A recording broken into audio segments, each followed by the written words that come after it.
मैं आया हूं बिहार से। छठे नहीं बल्कि वो 9वें मुख्यमंत्री बनेंगे, 8 बार वो बन चुके हैं।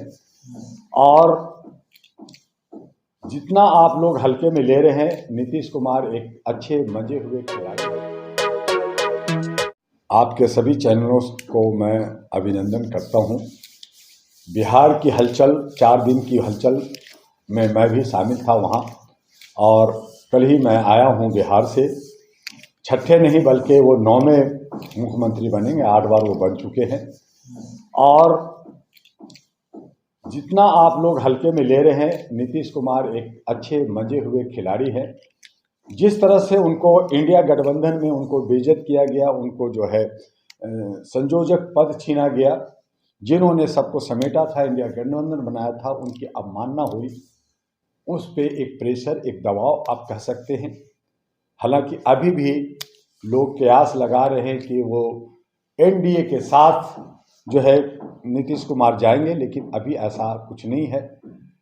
मंदिर का उद्घाटन होना या प्रधानमंत्री का रैली में जाना, इंडिया गठबंधन के रैली में नहीं जाना, इससे ये साबित नहीं होता है कि जो है अभी जाएंगे। लेकिन हाँ, लोग प्रेशर बना रखा है, और उस प्रेशर में मैं जहाँ तक मेरी जो ऑब्जर्वेशन है, हालांकि वहाँ हमने बात किया है कि वो अभी इंडिया गठबंधन में ही रहेंगे। तो एक तो यह है वहाँ का नीतीश कुमार का, चूँकि तेजस्वी और लालू जी भी लगे हुए हैं, कांग्रेस के लोग लगे हुए हैं, आपके बीजेपी के लोग लगे हुए हैं कि नीतीश जी पुनः आ जाइए, आप चीफ मिनिस्टर बन जाइए, 2 सीएम और स्पीकर का जगह जो है एनडीए बीजेपी का बंदा होगा। तो ये सब कयास लग रहे हैं, और आज सरगर्मी खूब गहमागहमी है बिहार के अंदर। पटना में लगातार बहुत सारे कार्यक्रम है। कर्पूरी ठाकुर की जयंती मनाई गई, लाखों लोग वहां आए, वहां मैं भी चंदित गवा रहा और वहां के हिस्सों भाग में लिया। तो ये सब चल रहे हैं, देखते रहिए क्या होता है। लेकिन आने वाले जो 2024 का जो लोकसभा का जो चुनाव है, वो एक दिलचस्प चुनाव होने वाला है। और जिस तरह से मोदी जी अपने पार्टी बीजेपी के लिए काम किया है, जिस तरह से राम राज्य से राष्ट्र का निर्माण की बात की है, अपने स्वामी और जो है जो उनके जो तपस्वी लोग हैं उनकी मान और सम्मान की जो बात की है, उससे ये पहले भी जाहिर था और दोबारा जाहिर हो गया है कि अब जो देश चलेगा वो साधु संन्यासों के कहने पे चलेगा और सनातन की स्टाइल में चलेगा। तो फिर संविधान खत्म हो गया, कानून खत्म हो गया, लोकतंत्र खत्म हो गया, तो ये खत्म कर दिया गया। लेकिन फिर भी जबरदस्ती जो बहुसंख्यक लोग हैं, जो 85 और 90% लोग कह रहे हैं मैं बदल दूंगा, मैं राजा बनूंगा, तो टुकड़े टुकड़े बटे हुए हैं। इनके पास अकल ही नहीं है, इनके पास काम करने के लिए कोई दुआ नहीं चाहिए, इनको इंजेक्शन नहीं चाहिए, ये अपने आप बटे हुए हैं। और इसीलिए जब बीजेपी ने कहा कि मैं 400 पार होने जा रहा हूं, और उसी संदर्भ में जो नीतीश का जो गेम देख रहे हैं बिहार का, अगर नीतीश कुमार बीजेपी के पाले में आज इस्तीफा दे देते हैं, आज 27 जनवरी है, आज वो इस्तीफा दे देते हैं, तो 9वां मुख्यमंत्री बिहार के होंगे और बीजेपी को उससे फायदा होगा।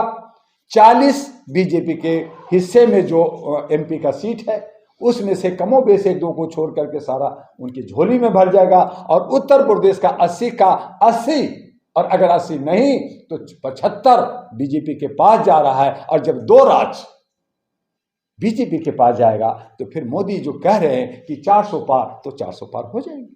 और इसकी गलती किसकी है? इसकी गलती बहुसंख्यक की है। इसकी गलती किसकी है? जो ये इंडिया गठबंधन है, ये टुकड़े टुकड़े जो गैंग है, ये लोग जो ईगो में और अहम में, राजकुमारी में जी रहे हैं कि मैं राजकुमार हूं, मैं तो कर दूंगा, और मैं तो इतना बड़ा हूं, जो ये जमीन पे आकर करके अपने जो है दरी पे आकर करके ये बात नहीं कर रहे। उधर मायावती अपने ठसक में है, उधर स्टेशन ठसक में है, बाकी सब ठसक में है, और बाकी लोगों का पूछ नहीं रहे। तो ये समझ रहे हैं कि मैं राजा हूं, तो ये प्रजा से भी बदतर हो जाएंगे, ये कंगाल हो जाएंगे, भिखमंगे हो जाएंगे। तब मैं पूछूंगा राहुल गांधी से, और तब मैं पूछूंगा खड़से से कि तुम ने अपने जो है इंडिया गठबंधन को और कांग्रेस को तुम लोगों ने बेड़ागर्क किया, तुम लोगों ने हराया है। और ये बहुसंख्यक लोग जिनको कह रहे हो कि मैं बीजेपी को हराऊंगा, तुम्हारे में दम है क्या? अरे दम है तो दुआ का दुआ लो और इंजेक्शन लो, तब देखो। तब मैंने कहा कि मैं इस दिल्ली से इलेक्शन लड़ूंगा और हो सकता है कि मैं बिहार से भी इलेक्शन लड़ूंगा। तो 2 जगह से मैं नॉमिनेशन कराने जा रहा हूं। दुआ साहब, जिस तरह से जो है ईडी सीबीआई का दबाव सत्ताधारी पार्टी कर रहे थे नीतीश कुमार पे, ये भी कयास में आ रहा था कि नीतीश कुमार को जेल होगी, कहीं उसका असर तो नहीं देखा जा रहा कि नीतीश कुमार? नहीं, जर्नलिस्ट महोदय, जो इन्होंने 39 लिस्ट बनाया उसमें नीतीश कुमार का कहीं नाम नहीं है, पहली बात। दूसरी बात है कि जो सत्ता में रहता है, चाहे वो कांग्रेस हो, चाहे कोई भी पार्टी हो, चाहे मायावती का हो, चाहे ममता बनर्जी का हो, जिसकी भी सरकार होती है वो सरकार अपना दबाव बनाता है।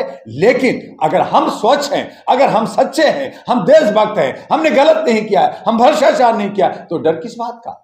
तो आपको खाली कुर्सी चाहिए, आपको सिर्फ सत्ता चाहिए। और इसीलिए दल बदलू करोगे, कभी इधर जाओगे कभी उधर जाओगे, तो आप कहीं ना कहीं, ये तमाम नेता जनता को ठग रहे हैं और जनता को बेवकूफ बना करके अपनी सत्ता बने रहते हैं। तो मैंने कहा कि 2024 में इसका जवाब जनता को देना होगा और अपने क्षेत्रीय, चाहे वो निर्दलीय हो, चाहे छोटी पार्टी का हो, अपने भाई बहन और लोगों को आगे बढ़ाना होगा। और ये जनता की जवाबदेही बन गई है। अब जनता को सोचना होगा, और अगर जनता जागी नहीं, अपनी गुलामी का एहसास अगर नहीं हुआ, तो जैसे ये जो है दाना चुग रहे हैं वो चुगते रहेंगे। ममता भी नाराज चल रही है गठबंधन में। क्यों नहीं होंगे? सभी नाराज होंगे। मैंने पहले ही कहा था आपको, 1 महीना पहले आप लोगों जर्नलिस्टों को कहा था कि ये तमाम जर्नलिस्ट लोग जो है, ये टुकड़े टुकड़े, ये जितने भी जो इंडिया गठबंधन में हैं, ये सब लोभी, लालची और भ्रष्टाचारी हैं। ये जो है अहम में चूर हैं, मुझे प्रधानमंत्री बनना, मुझे ये बनना। अरे पहले जीतो, तो पहले जनता का विश्वास तो ले लो। तो जनता का विश्वास बिना लिए ईवीएम का विरोध नहीं करना चाहते, ईवीएम में जो चोरी हो रही है, तो कहीं ना कहीं एक ही थाली के छट्टे बट्टे लोग हैं, ये जो सर इधर उधर बदल करके सत्ता में रह करके, आज जो बीजेपी में है वो कांग्रेसी है, कांग्रेसी में है जो बीजेपी में है, बाकी पार्टियां एक दूसरे में दल बदल कर करके चलते। तो दल बदल का कानून क्यों नहीं बनता? क्या इलेक्शन कमीशन स्वतः से पारदर्शिता के साथ काम क्यों नहीं करता? क्या ईवीएम मशीन की जो मांग हो रही है उसे हटा करके बैलेट पेपर से क्यों नहीं कर रहा? तो जो सत्ता में होता है वो भोगता है, और सत्ता में जो होता है वो दूसरे को दबाता है। ये तो परिपाटी चली आ रही है। किसको जान पड़ी है कि मैं भारत का जो है राजधर्म निभाऊंगा, मैं जो है देशभक्ति करूंगा? सबको सिर्फ और सिर्फ लड्डू और कुर्सी चाहिए। दुआ साहब, जिस तरह से ईवीएम को हटाने में लगातार सुप्रीम कोर्ट के कई अधिवक्ता जो लगातार मंत्री हैं, पूर्व मंत्री लगे हुए हैं, आप उसको कैसे? अरे जर्नलिस्ट महोदय, खाली सुप्रीम कोर्ट नहीं, पूरी भारत जो है ईवीएम मशीन को हटाना चाहता है। खाली सुप्रीम कोर्ट का वकील कर रहे, बहुत सारे संगठन, ह्यूमन राइट्स का डॉक्टर दुआ लगा जिसका 1 करोड़ से ज्यादा मेंबर है। आप 1-2 वकीलों का आप जो है खाली नाम लेते हैं, बाकी लोग कहां गए? हम लोग 31 जनवरी को हम लोग इलेक्शन कमीशन को 2 लाख लोग ला करके, मेसराम, काले, माने, डॉक्टर दुआ और सब मिल कर करके हम जो है इलेक्शन कमीशन घेरने जा रहे हैं। आप उनको नाम नहीं लेते, तो कहीं ना कहीं आप लोग भी गोदी मीडिया की तरह और पेड मीडिया की तरह बात करते हैं। चंद लोगों की बात करते हैं जो जनता की आवाज है कि इलेक्शन कमीशन को जागना होगा, ईवीएम को हटाना होगा, बैलेट को लाना है। ये पूरे भारत की जनता की मांग है। तो चुनाव आयोग क्यों नहीं ईवीएम हटाता? वो इसलिए कि जनता का, वो सरकार का पट्टू हो गया, सरकार के गोद में बैठ गया, सरकार के दिशा निर्देश में करता है। जैसे ईडी, इनकम टैक्स, सीबीआई और जो सब तोता पप्पट हो गए, उसी तरह से इलेक्शन कमीशन भी पप्पट हो गया। वो कहता है कि मैं चेयरमैन बना हूं, प्रधानमंत्री के रहमो करम पे मैं देश और जनता से क्या करूं, जबकि उनको सोचना चाहिए कि उनको जो सैलरी मिलता है, उनको जो लोकतंत्र बचाने की जो जिम्मेदारी उत्तरदायित्व है वो जनता के लिए है, और सैलरी जनता का पैसा और टैक्स का पैसा से मिलता है। लेकिन ये जो है पारदर्शी नहीं है, ये सब बिक गए हैं। और इसीलिए कहा कि लोकतंत्र खत्म हो गया है और हमारा संविधान खत्म होगा। और संविधान को बचाने के लिए और राजधर्म को निभाने के लिए मैं 17 फरवरी को जंतर मंतर पे मैं 5 रत्न का प्राण प्रतिष्ठा करने जा रहा हूं, उसका आह्वान करने जा रहा हूं, आपके चैनल से कर रहा हूं। और ये एक बहुत बड़ा, जो इन्होंने धर्म कर्म की बात करें मनाएं, लेकिन